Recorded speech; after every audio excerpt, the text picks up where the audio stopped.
강릉인데요. 강릉도 60대 이분은 있고요. 중간 없어요. 큰일 났습니다. 지금 우리 아시아문에도 연세가 많으신 분들 많으시고 지금 50대 이하는 잘 보이잖아요. 젊은 세대들이 그 회원이 있어서 이런 준비를 잘 해주시면 너무 좋겠고요. 또 오늘 그 순서를 좀 막 이렇게 엇갈리신 분들은 걱정할 필요는 없어요. 다 처음 해보는 거니까요. 그래서 이제 남자분들이나 여자분들이나 이해할 수 있는 게 결혼식 때를 생각해 보는데요. 결혼식은 다 처음 해보잖아요. 아닌가? 결혼식은 처음 해보니까 결혼식 때 틀리고 이러거든요. 그거 뭐 힘들 거 없습니다. 제가 지금 여기 화면에 해밍웨이 띄워놨습니다. 이 앞에 보면 이제 그 표지가 있는데요. 여기 설정하다 보니까 표지가 날아가 버렸어요. 그래서 해밍웨이가 처음 나왔는데 느닷없이 그 어니스트 해밍웨이는 왜 나왔을까요? 해밍웨이가 묵을 좋아했대요. 도토리묵. 그런데 목이 다 떨어졌어요. 더 이상 묵을 먹을 수 없어요. 상심한 해밍웨이가 두문불출하며 남긴 불후의 명작 묵이여 잘 있거라. 여기 이제 문학을 하시는 분들이니까 이렇게 하면 묻습니다. 근데 대학에서 대학생들에게 묵이여 잘 있거라 하면 아무도 안 웃어요. 그래서 제가 나 때는 열심히 준비했는데 아이들이 안 웃으니까 내가 몇 명 불러서 물어봤어요. 너네 아무리 그래도 이 얼굴에 이 아재 개그를 하면 웃어줘야 되지 않겠니? 그랬더니 그 아이 대답이 교수님 무기여 잘 있거라가 뭐예요? 얘들은 무기여 잘 있거라는 작품이 해밍웨이 작품인지 모릅니다. 책을 안 읽으니까. 그러니까 그렇게 하면 몰라요. 그런데 오늘 여기 문학을 하시는 분들이니까 바로 웃음이 나와서 정말 기쁩니다. 그런데 이런 음원은 또 잘 모를 것 같아요. 우리 라면 좋아하잖아요. 라면 다 좋아하는데 그 개인별 라면 소비량이 한국이 항상 1위였는데 금년에 베트남이 1위로 올라갔어요. 베트남 사람들이 더 많이 먹는 거 봐요. 이 맛있는 라면을 가장 맛없게 먹는 나라는 프랑스입니다. 왜 그럴까요? 프랑스 사람들은 불었으니까. 이것도 웃으시네. 잘 됩니다. 오늘 박유린이 저에게 그 제목을 문학과 윤리 이렇게 해주셨어요.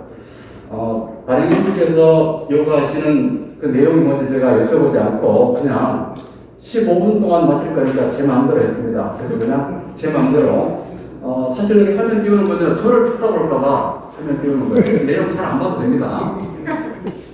우리가 보통 이제 시인이라 그러면 시인은 연민의 눈으로 사물을 바라보고 따뜻한 가슴으로 언어를 대하는 사람이다 이렇게 말합니다.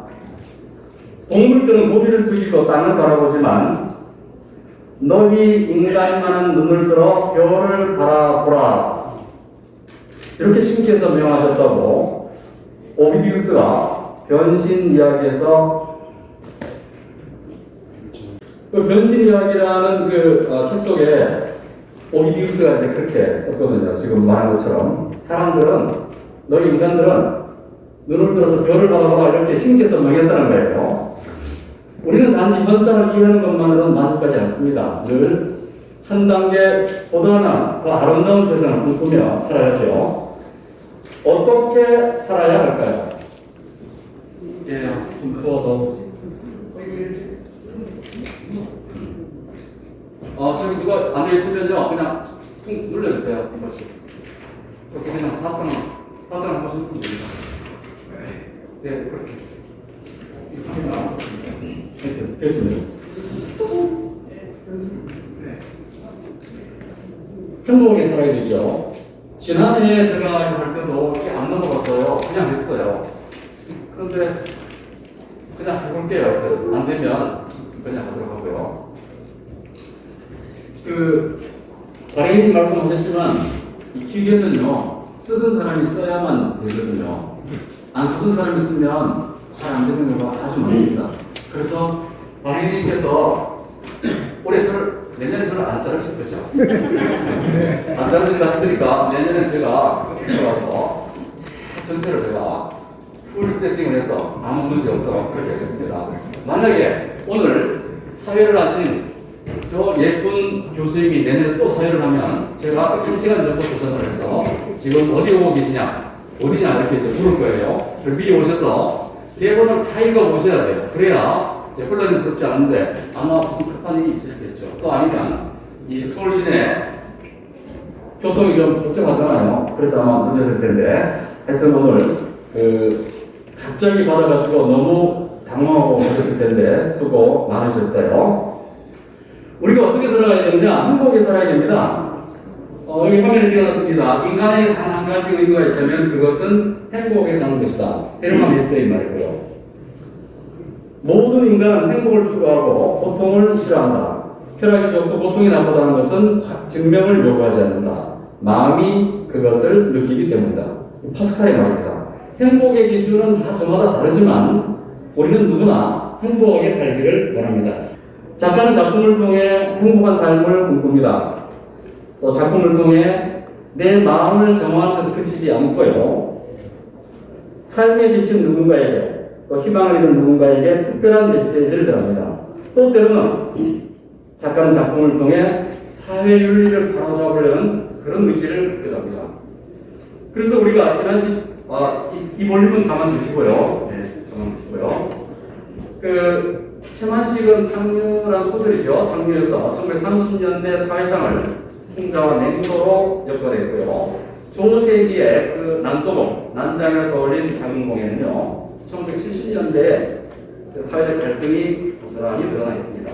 신경림은 그의 첫 작품, 첫 시집, 농부를 통해 농민들이 겪는 뿌리 깊은 아픔과 애환들을 노래했습니다.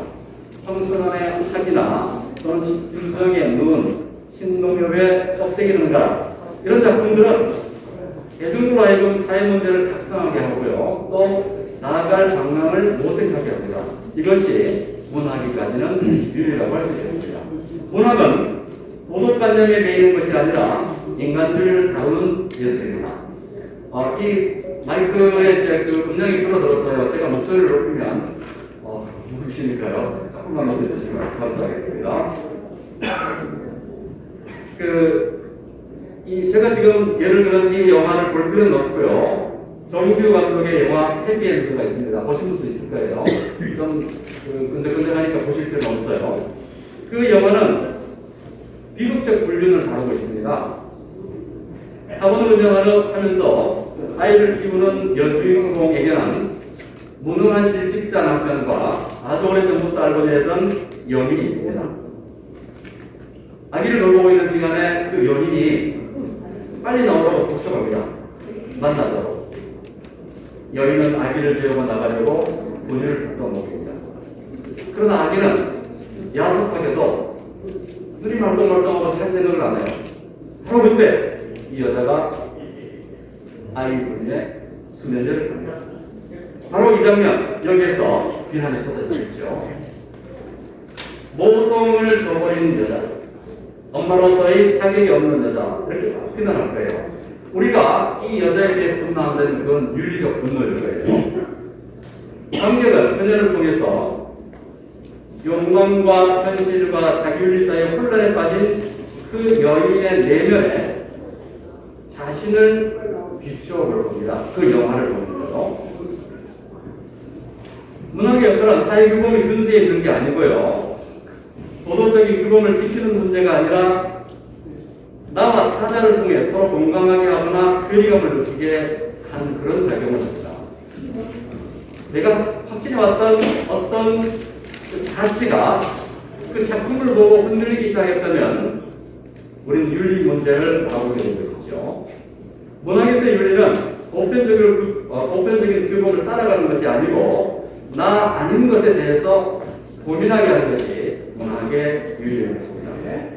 세상에 수많은 사람들이 살아가고 있고 그 누구도 가치 없는 사람은 한 사람도 없을 거예요. 그러나 문학은 이 세상에 존재해서는 안 될 인간의 모습을 창조해 그것을 우리에게 보여주기도 합니다. 소포클레스의 오이디푸스왕의 그런 내용들이 들어가 있죠. 거기 보면요. 한 번 더 놀려주세요. 죄송해요. 이 소포클레스의 왕에 나오는 내용인데요. 소포클레스의 말입니다. 보라, 이 사람이 오이디푸스 왕이다. 시민들 중에 그의 행운을 부러워하지 않는 자 누구였느냐. 하지만 보라, 그가 얼마나 무서운 재난의 큰 파도 속으로 휩쓸려 들어갔는지. 이 오이디푸스는요, 그 운명이 아비를 죽이고 어미를 범할 자라는 기막힌 운명을 타고 태어납니다. 오이디푸스는 자신의 운명을 피해가기 위해서 발버둥칩니다. 그런데 그 운명을 벗어나기 위해서 발버둥치는 그 모습이 결국은 자기도 모르게 운명을 이루어가게 되죠. 그래서 아비를 죽이고 어미를 범할 자라는 그 운명을 벨보이 신전에 가서 자기 정체성을 확인한 이후에 내가 이 부모님이 계신 왕궁으로 돌아가지 않으면 그런 일이 안 일어나겠지 하고 반대 방향으로 길을 떠나요. 그러다 길에서 만난 그 일행과 사소한 시비가 붙어서 마차에 타고 있는 노인을 살해합니다. 그 사람이 생부예요. 그러니까 이 오이디푸스는 자기의 운명을 거역해 보려고 발버둥치지만 결국 자기 운명이 이루어지는 거예요. 그래서 우리가 알고 있는 그 무서운 괴물 스핑크스, 그 스핑크스를 처단하고 테베이 왕이 됩니다. 테베이 왕이 되고 왕비를 맞았는데 그 왕비가 바로 이오카스예요. 자기 생모입니다. 그렇게 해서 이제 살아가고 있는데 어느 날 이 왕비 이오카스테가 아들 둘, 딸 둘을 낳고 살았어요. 그러다 어느 날 내 남편 바꿨습니다. 목소리 좋습니다. 내 목소리 원래 안 좋은데 마이크가 살려줍니다. 그 이오카스테가 왕비고 왕이 이제 오이디푸스잖아요. 근데 이 오이디푸스가 처음에 태어났을 때 이 테베이 왕 라이오스가 신탁을 받았는데 너 아들 낳으면 아비를 죽이고 어미를 범할 그런 아이를 낳게 돼 해서 낳았는데 아들이라서 갖다 버린 거죠. 그 자기가 갖다 버린 그 갓난아이가 바로 내 남편이에요. 이 사실을 알고 살아갈 수 있는 사람 없겠죠. 이오카스테는 목을 내서 자살했습니다. 이 오이디푸스는 이러한 진실을 발견하지 못한 그 우둔함을 한탄하면서 자기 엄마이며 아내인 이오카스테의 앞선에 달려있는 그 브로치를 뽑아서 그 브로치의 바늘로 자기 두 눈을 찌르고 피눈물을 흘리며 테베를 떠나는 그 장면이 바로 오이디푸스 왕입니다. 윤리라는 것은 인간 삶의 도리죠. 행위 오름의 규범입니다. 여객선이 폭풍우를 만나 침몰하고 있습니다. 이렇게 이제 여객선을 타고 가다가 난포가 됐어요. 보트에 몇 명이 구사열생을 올랐습니다. 그런데 보트가 점점 가라앉기 시작합니다. 왜냐하면 너무 많이 탔으니까요. 이럴 때 우리는 윤리적 문제가 생기죠. 제비뽑기라도 해서 한 사람이 내리면 다 살아요. 나머지는. 한 사람이 제비뽑기를 해서 바다에 던져주면 나머지는 삽니다. 그런데 인간이라면 그렇게 할 수가 없죠. 제비뽑기를 해서 어떻게 사람 한 사람을 죽이냐는 거예요. 이 문제를 근세 윤리 철학자들 중에는 그 칸트와 벤담으로 대별돼요. 칸트는 뭐였냐? 칸트는 이성론을 주장했어요. 우리 인간이 인간답게 살려면 정원 명령을 지켜야 한다. 그게 인간답게 사는 길이다. 벤담이 말했습니다. 벤담은 그 제로미 벤담이죠. 그 영국의 공리주의 학자 제로미 벤담. 내가 생각하기에는 사람들이 어떤 행위를 했을 때 그 결과가 우리 삶에 유용하다면 우리가 그걸 쫓아가서 더 많은 사람들이 더 큰 행복을 얻는 것이 바람직한 게 아닐까요? 이렇게 이제 말했단 말이에요. 그래서 임마누엘 칸트에게 칸트씨 정원명령이 뭔지 한번 설명해 보세요. 칸트 이렇게 설명했습니다. 정원명령 그거 어렵지 않아요. 한 칸 넘겨주세요. 정원명령이라는 것은 사람이 지켜야 할 일반적 도리예요. 예를 들면 살인하지 마라, 도둑질하지 마라, 거짓말하지 마라. 이런 거 당연히 지켜야 되지 않겠어요? 이걸 지키는 게 사람이 사는 골이다. 이게 이제 칸트의 주장이에요. 그래서 벤담이 이제 목적론을 주장하죠. 벤담이 이제 반론을 했습니다. 거짓말하는 거 나쁜 짓이죠. 거짓말 하지 말아야 됩니다. 그런데 칸트 씨, 하얀 거짓말이라는 말 들어보셨나요? 지금 추구하는 말기암 환자가 의사 선생님에게 묻습니다. 선생님, 저는 결국 이렇게 죽는 거죠? 그럴 때 의사 선생님이 아니에요. 사시겠다는 의지만 있으면 아무 문제 없어요. 아무 걱정하지 마시고 편안하게 지내세요. 라고 하는 게 옳은지, 이런 걸 하얀 거짓말이라고 그러죠. 그냥 거짓말을 함으로써 그 상황이 더 나아지는 상태. 그리고 거짓말 할 수 있죠. 도둑질 하지 마라. 도둑질 하지 않는 게 당연한 거예요. 그건 인간 도리죠. 그런데 지금 너무나 가난한 사람이 있습니다. 자기 어린 딸아이가 굶주림에 울고 있습니다. 그래서 이 사람이 뭔가 먹을 것을 찾기 위해서 시장에 나갔는데 어느 빵가게 앞을 지나는데 마침 주인이 자리를 비웠어요. 도둑질하면 안 되죠. 도둑질하면 절대 안 됩니다. 그런데 이 사람이 저 빵을 하나 훔치지 않으면 내 어린아이가 굶어 죽어요. 우리는 이때 어떻게 해야 될까요? 고민이죠. 살인하지 말라. 그건 당연히 지켜야 한다고 생각했죠. 살인하지 말라. 그렇습니다. 살인하면 안 되죠. 그런데 지금 뉴스 보도를 통해서 알고 있다시피 우크라이나와 러시아가 지금 전쟁이 나서 전쟁을 하고 있어요. 적군을 맞닥뜨렸습니다. 내가 먼저 적군을 죽이지 않으면 적군에게 내가 죽습니다. 살인할 수밖에 없죠. 이럴 때 어떻게 하냐는 거예요. 이런 고민들. 바로 이런 고민들이 우리가 살아가면서 맞닥뜨리는 고민들입니다. 그런데 우리는 이런 걸 너무 심각하게 생각할 필요가 없어요. 우리는 누구나 의무론 아니면 목적론으로 이미 살아가고 있어요. 이건 그냥 정리하는 말이지 이미 우리는 살아가고 있거든요. 어떤 종교적 신념이 강한 분들은 의무론적으로 살아가요. 이건 꼭 지켜야 해. 그래서 절대 이건 어길 수 없어 라고 생각하죠. 그러나 저나 여러분이나는 아니에요. 목사님 와 계시기 때문에. 그렇다 할 때 일반적으로 말하면 일반적인 현대인들은 내가 편한 대로, 내가 합리적이라고 생각하는 대로 그렇게 목적론적으로 살아가고 있죠. 그래서 문학이 바로 이런 문제들을 문학의 소재로 다루죠.